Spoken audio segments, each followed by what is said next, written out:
iteka mu ngorane ikoreramwo kugira ngo ishobore kwegeranya ayo mababa yakoze kugira ngo itere akamo. Twarashoboye kwegeranya novuga ku bijanye n'abantu bagiye bicwa, aho muri ukwezi w'iteka yashoboye kwegeranya abantu 34 bishwe, 20 akaba ari ibiziga vyagiye bitorwa hirya no hino mu myonga, mu migazo, mu mabarabara, novuga ahantu hatandukanye. Ndetse mbere y'iteka kikaba ari ikibazo nkoramutima, aho vyibonekeza ko ari novuga umengo n'umugambi uhari wo kwica abantu ntibamenye n'ababishe. Aha iteka ifatira ukuntu iyo ikiziga kibonetse kenshi na kenshi bihutira kugihamba ata matohoza abaye ngo bamenye uwishe uwo muntu, abishe uwo muntu n'igituma yishwe. Ivyo rero twegera tuti naho ababishe batamenyekana, tuguma tubishira kuri leta, kuko ni leta ifise ibwirizwa gukingira abayo, ibwirizwa gukingira abarundi n'ababa mu gihugu Rwanda. Rero mu gihe idashobora gufata umwanya kugira amankete itohoze abo bantu, tuguma tugira tuti nyamara leta y'u Burundi yayifisemwo ukuboko. Tuca tugaruka ku bijanye n'ivyo bavuga ihohoterwa rimwe rifatiye ku gitsina.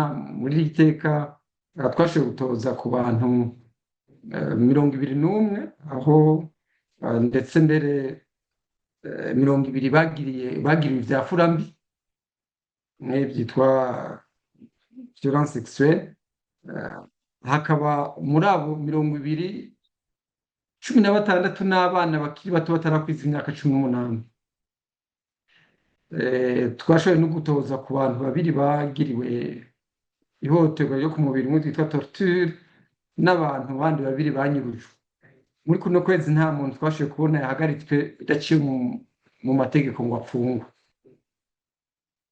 Muri iteka turagerageza kuraba turavye intara zisanzwe ziri mu gihugu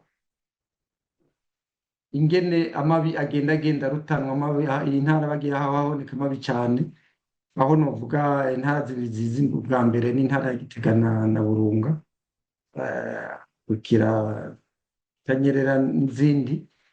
Ivyo vyose rero birerekana ingene abatwara muri izo ntwaro bavyifatamwo. Harimwo abagira novuga bagerageza kurwanya ayo mabi canke n'ahandi biva no kuri ico, ugasanga ari n'intara isanzwe iberamwo ibintu vyinshi biba bijanye n'aho iherereye canke iki.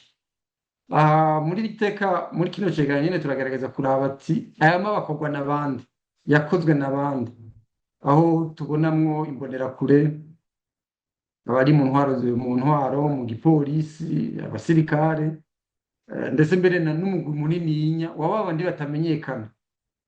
Vya biziga dusanga bitorwa gutyo ntihamenyekane wabikoze. Aho naho nyene uravye ingene bikorwa umwanya imisi yose. Muri iki teka tugira tuti mu gihe leta itarabihagurukira ngo ibigwanye, nuko ibizi igituma biriko birakorwa. Muri iki cegeranyo turaheraheza tuvuga dusaba ko leta yogerageza guhagarika ubwo bwicanyi, ayo mabi akorwa, ikagira amatohoza abereye nyezina, abavyagirizwa bagahana. Tugasaba ndetse mbere n'ibihugu harimo na Union Européenne bisanzwe bifise na cane ibiro bikorera i Bujumbura, ivyo birabona ivyo vyose tuvuga ko babona, barabe ingene botera igitsure leta kugira ngo ihagarike ayo mabi. Tugasaba nabo basanzwe bafasha igihugu ko bofata umugongo amashirahamwe ndetse mbere umugwi wose wigora kugira ngo ushira habona ayo mabi, aho kabi gakorerwa Abarundi, harimo n'ishirahamwe ry'iteka.